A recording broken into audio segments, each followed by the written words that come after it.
Who would you take in 3-on-3? Magic, Larry, and Jordan, or KD, Steph, and LeBron? I'm Tony. Welcome back to Streetball Strategies. Prime on prime, let's call it a collision. Who guards who, gotta make the right decision. Old school, new school, who you taking? Legends collide, the court starts quaking. Today we're a couple days away from the 2025 NBA season starting, so I thought we would have a little bit of fun on the channel today.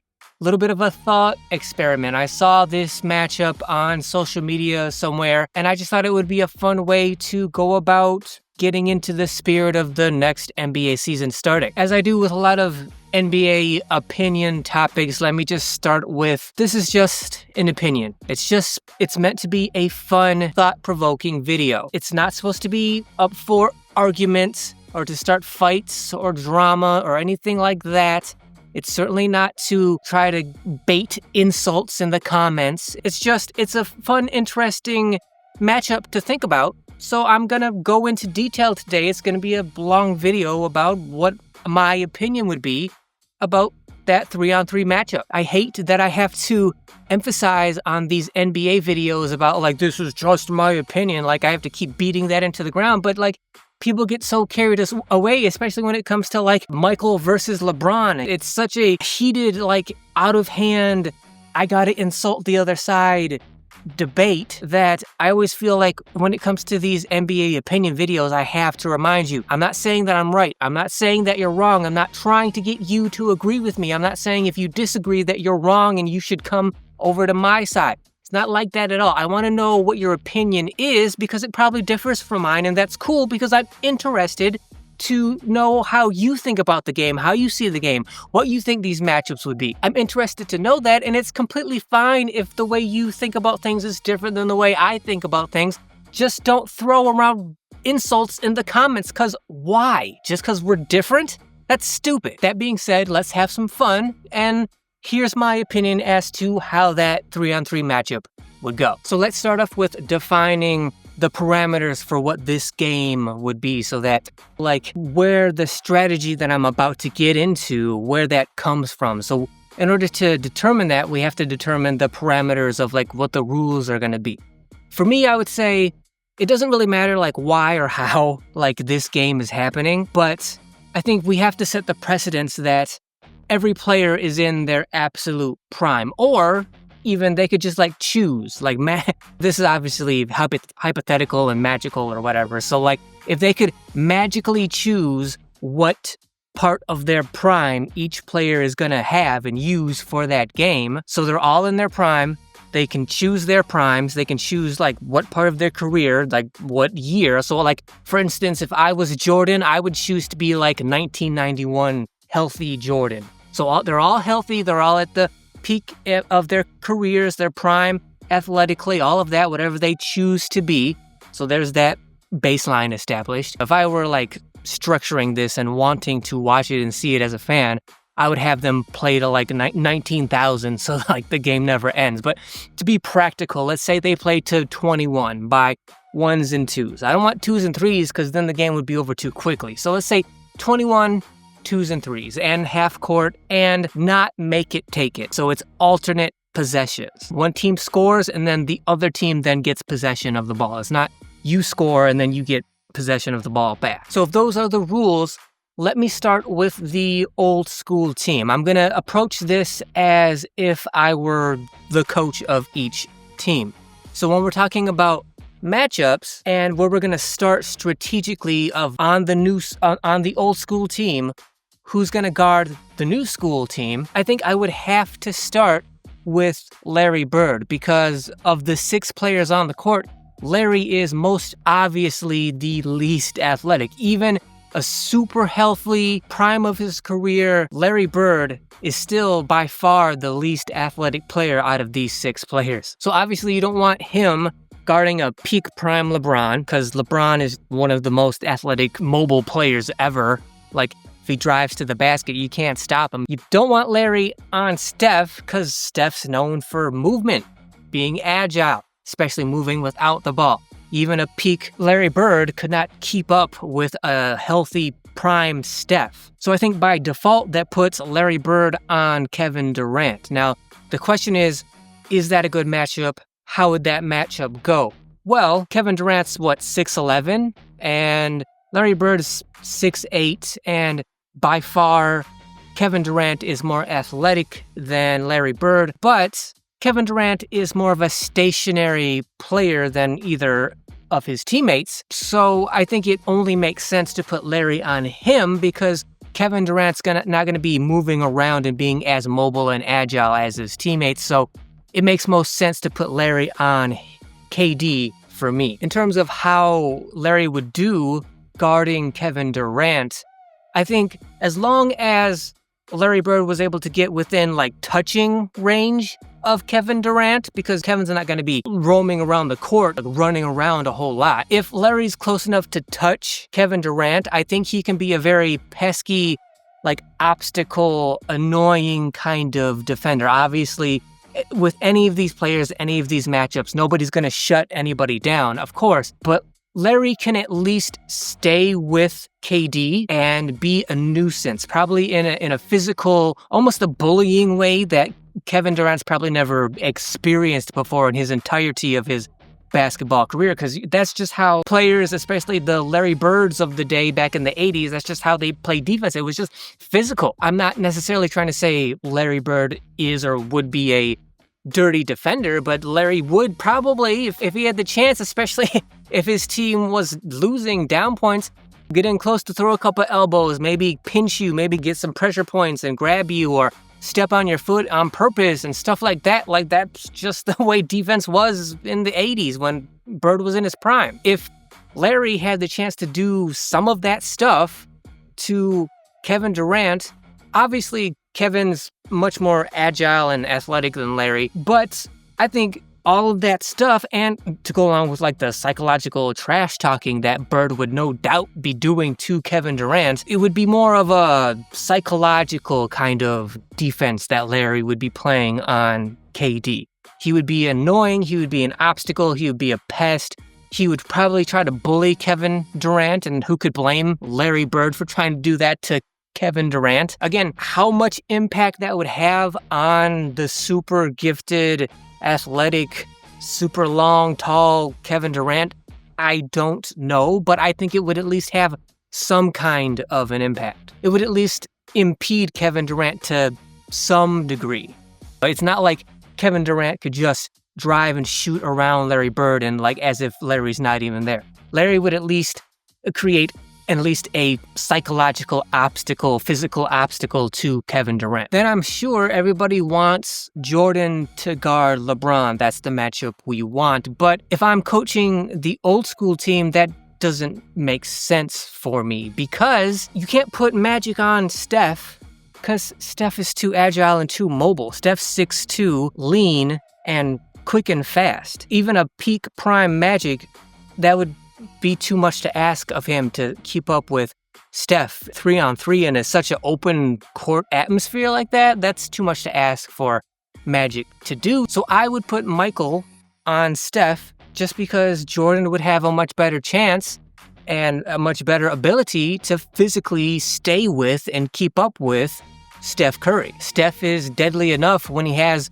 a defender right in front of him with a hand in his face. You at least want to have the defender that's defending him at least stay with him off the ball to try to prevent him from catching the ball, from catching a pass, or at least when he does catch the pass, that the defender's right there with him. I don't think Magic Johnson would be able to do that nearly as well as Michael Jordan because Michael Jordan is just more mobile, agile, athletic than Magic Johnson. So Michael has a better chance of staying in front of Steph than Magic does. And you can't just leave Steph open, of course. So yeah, I would have to put Jordan on Curry, which leaves Magic on LeBron. But I think that's still a pretty decent matchup because they're pretty much the same size. LeBron is obviously way more athletic than Magic Johnson, but what makes that matchup so intriguing other than they're very much identical in size is that they're two of the most mentally gifted players to ever play. They're the kind of players who are not only did they study the game to learn and get better, but they were also born that way. They have an innate sense of understanding the game of basketball that very few players have to their degree. So Magic would be defending LeBron, but he's doing so with his mental prowess that rivals LeBron's and vice versa. Magic, from an athletic standpoint, wouldn't be able to stay in front of LeBron, but also Magic would know that, so he would compensate for that somehow. Come on, if you know Magic and you know kind of his attitude, he's probably gonna let LeBron shoot. He's probably gonna give LeBron space to try to bait LeBron into shooting because he knows it would be much more in the old school's team's benefit to let LeBron shoot than to get up close and have him try to beat Magic to the basket, which he could probably do relatively easily. And he's super effective when he does that. So Magic's probably gonna let LeBron shoot. And if LeBron is shooting the ball, then that means that's a shot, that's a possession that Steph isn't. So I think that would be a very intriguing matchup for that old school team guarding. That's probably, to me, would be, in terms of the old school team, like the matchups that would take place, the Magic versus LeBron, Magic guarding LeBron would be the most intriguing matchup to me. To flip the script, and if I were coaching the new school team, I think you would have to start with considering who is Steph gonna guard, because the problem I see with the new school team trying to defend, the old school team is big. We're talking about 6'6", 6'8", 6'9". Steph is 6'2". That creates a problem. So who's the 6'2" guy gonna guard? I think the obvious matchup to start things off is you got to put LeBron on Michael Jordan. You just got to. That's the matchup we want. That's the matchup that makes the most sense. So okay, LeBron is on Michael. So does Steph guard Larry or does Steph guard Magic? Because one of the most deadly reasons that Magic Johnson was so good as a point guard was that he could see over the defense, and he could obviously see over a 6'2" Steph Curry. But then if you put Steph on Larry, who is the team's three-point shooter, could easily, or relatively easily, shoot over the 6'2" Steph Curry, who's 6 inches shorter than he is. I think ultimately it makes more sense to put the point guard on the point guard, because I think if I were to put Steph on Larry Bird, it doesn't make as much sense because Larry is not going to be as mobile as Magic is going to be. Magic's going to be holding the ball most of the time, but if he gives the ball up, Magic's not just going to stand there and watch. He's going to move around. He's going to be mobile. He may not be like continuously moving, running, sprinting without the ball and cutting to the basket a la Steph, but he's probably going to be he's going to cover more ground around the court than Larry Bird, who's going to be much more stationary. So since Magic's going to be moving around more, and because Magic is also a point guard, I would just put the point guard on the point guard. You could say, well then, in that case, Magic's just going to take Steph down to the block and post him up and start scoring with maybe his baby hook. Maybe, but probably not a lot. Probably for a point here or there. But you're talking about, he's got Michael Jordan over here. He's got Larry Bird over here. He's not going to dominate the ball just to take Steph down to the paint and score in the post on him. At least not over and over and over again, just because he could. If for no other reason than Jordan and Larry Bird just wouldn't let that happen. And it doesn't matter who you put Steph on. At some point, whoever Steph is guarding, they're going to try to back him down and post him up and all of that anyway. So I might as well put Steph on Magic, which leaves KD on Larry Bird. And I think that could be a major problem for Larry Bird. Not in the way that KD would shut him down, but for KD to be as mobile and agile, athletic as he is, and the fact that he's 3 inches taller than Larry Bird, that's going to create a major problem for Larry, because when KD puts his hands up to block your shot, he's got the length of a 7'2" guy, and you can't just, especially Larry Bird, he can't just drive past or around Kevin Durant. He might catch him with an elbow as he's trying to go past him or whatever, but he's certainly not going to out-quick Kevin Durant to the basket or anything like that. If you're the old school team and you're trying to get Larry Bird open off of Kevin Durant, you're just gonna have to run screens for him, which isn't a big deal, but like it just sucks in order to get Larry Bird open because he's being guarded by a prime Kevin Durant. That's a crazy kind of idea to think about. Like a prime Larry Bird would need help getting open against his defender, against any defender. That's a thing to think about. But if he's being guarded by a prime KD with a 7'2" wingspan, like that would be an incredible matchup to watch in person. If that's the rules of the game and that's the matchups that take place, at least at the start of the game, and those are like the primary matchups that take place, because at some point changes are going to happen and all that. But if those are the primary matchups throughout most of the game, now let's talk about who I think would win because of it. The old school team wins. The end. I said that because a lot of you guys who, especially if you're a subscriber, you know I'm an old school guy. I would probably be rooting for the old school team to win the matchup, but like that doesn't mean I'm not objective. Or would they like win definitively? Like would I be certain that they're gonna win against the new school team? No. But I do think, yes, that inevitably the old school team would win that 3-on-3, 221 by ones and twos, change of possession kind of game. To me, it really comes down to the new schools, their team being athletic, their agility, just being more mobile and athletic than the old school team, and the old school team being better scorers, and against the kind of cunning and grit and just sheer will and determination of the old school team. There's no question that if we were talking about old school NBA versus current school NBA, the current school is more skilled, more talented than the old 80s NBA. There will be comments made, arguments made. Are you kidding me? You're crazy. These kids today, they have no skill. The 80s, they had much more skill than the kids today. Okay, if that's the way you look at it, it's fine. Not saying you're wrong, not saying I'm right, but the way it appears to me is that the kids today in the NBA, they're the most talented players in history. They're the most skilled players in history because they were farmed and vetted through the AAU system. I know that's getting off topic of this 3-on-3 matchup, but like that's the way I see it. Now, when we get to this matchup particularly, like Magic, Larry, and Michael Jordan are some of the most intelligent, talented, skilled basketball players that have ever lived. It doesn't matter what era, what school you compare them to.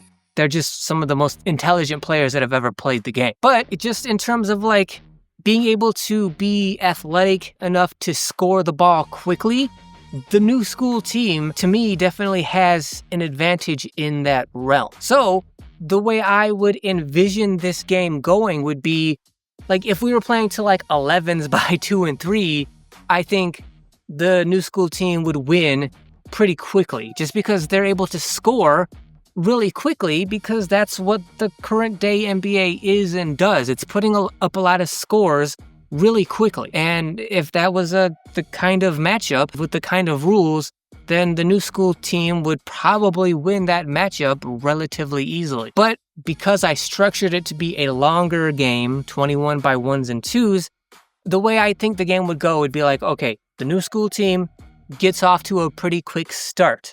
They would probably get to the point where the game would be like 10 to like 4 or 5, something like that. So the new school team would be off to a relatively fast start. Now, the longer the game goes on and the more the old school team would have to adjust to the way the new school players play, I think that's how and why the tide would start to turn. Because the old school players would start to wear down the new school players, at least psychologically, if not just flat out physically, throwing elbows and that kind of stuff. Not like they're playing dirty or cheating or anything like that. If you're the old school players and the new school player, the team is just like faster and more athletic and trying to run the score up real quick. If you're the old school team, you got to slow things down. Well, you slow things down by running your mouth, yapping, talking trash, and then being psychological against them, and then like holding them, getting physical with them, and making them slow down from a physical standpoint. I guess I didn't really ever address the foul situation either. I think in terms of fouling, it'd be pretty standard. It'd be like, if you get fouled, you shoot free throws, you shoot one free throw if you're in a shooting motion. Otherwise, you get fouled and the play stops and you just take the ball out to the top and the possession starts over again. But I don't think like that matchup would turn into a free throw shooting. Like I would have the rules be so that there are no personal fouls. There's no foul limit. You can't foul out. You don't ever shoot 2 free throws unless you get fouled on behind the 3-point line. It never gets to that. So I don't think it would turn into a free throw shooting game like the modern NBA does on a regular basis, like at the end of a game. I don't think that would happen. Would there be free throws shot? Probably yes. Would it be a lot? No, it'd probably be a little bit because fouls are going to happen. But my point is, I don't think it would turn into a free throw contest to end the game because nobody wants that and nobody wants to win. Of those 6 players, nobody wants to win a free throw shooting contest in terms of like when it's supposed to be 3-on-3.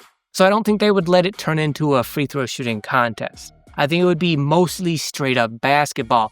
And if you're the old school team and the new school team starts the game really quick by putting up a lot of points really quickly, you're the old school team, you got to slow them down. So you're going to do that in the way that the way that you're used to, the way that you used to do back in the 80s and 90s. So you're going to get physical with them. So I think as the game goes on and the old school team can adjust, I think the slower the game goes, the longer it goes, the more chance the old school team has to turn the tide and start going from being down to tying the game to probably by the end of the game. Like I see the end of the game being close.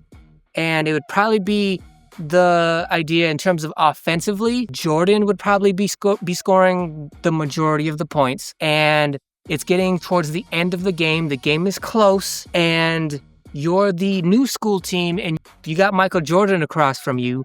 He's trying to end the game. He's trying to win the game. He's trying to be Jordan.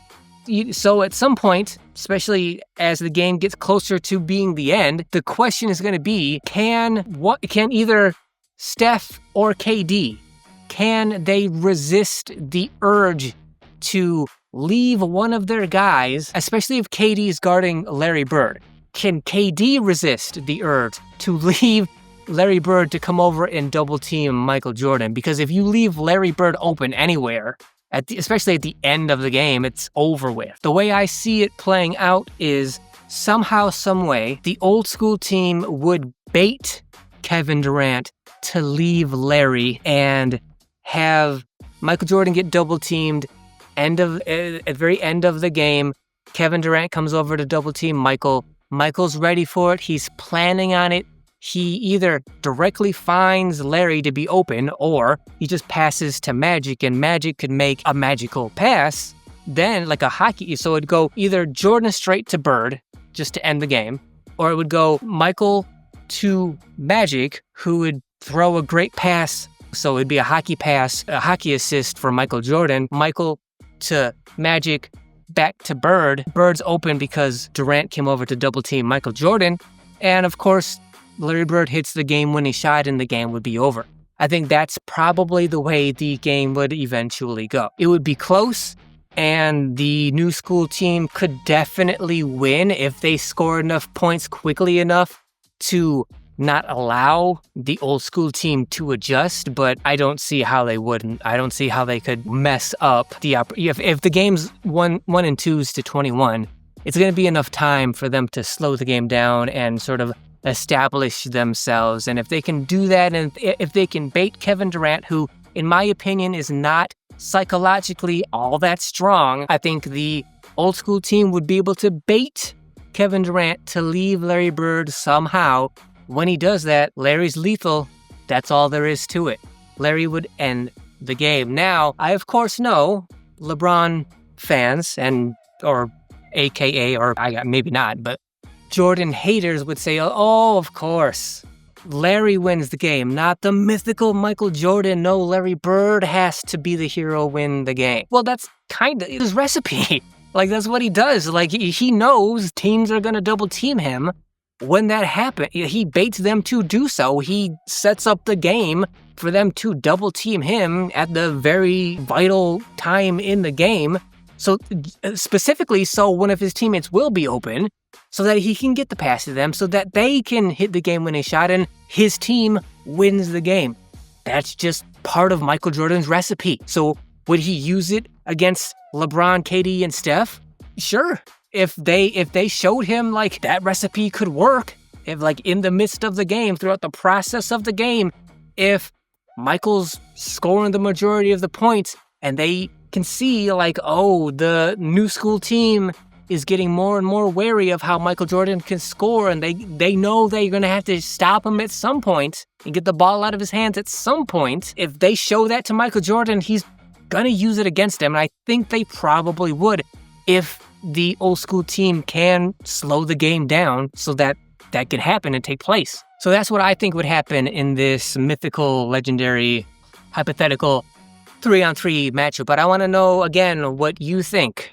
Who do you think would win? What do you think the matchups would be? How do you think the game would go? Like, just have fun with this and see where it takes you. If you're going to throw insults down in the comments, not even at me, I don't care about me, but like if you're just going to throw insults back and forth, then you might as well not even comment. Like, I'm not going to delete it, but how stupid do you look insulting strangers on the internet just because they have a different opinion than you when we're doing something that's supposed to be fun? But this is just a fun thought experiment and you're down in the comments throwing insults. Like, why? That's stupid. So other than insults, so what do you think? I would love to know how you think the game would go. So I want to thank you guys for watching. If you liked this video, if you found it helpful or interesting at all, if you like just sort of having fun, these kind of fun thought experiments, then please subscribe to the channel. And before you comment down below, make sure you hit that thanks button.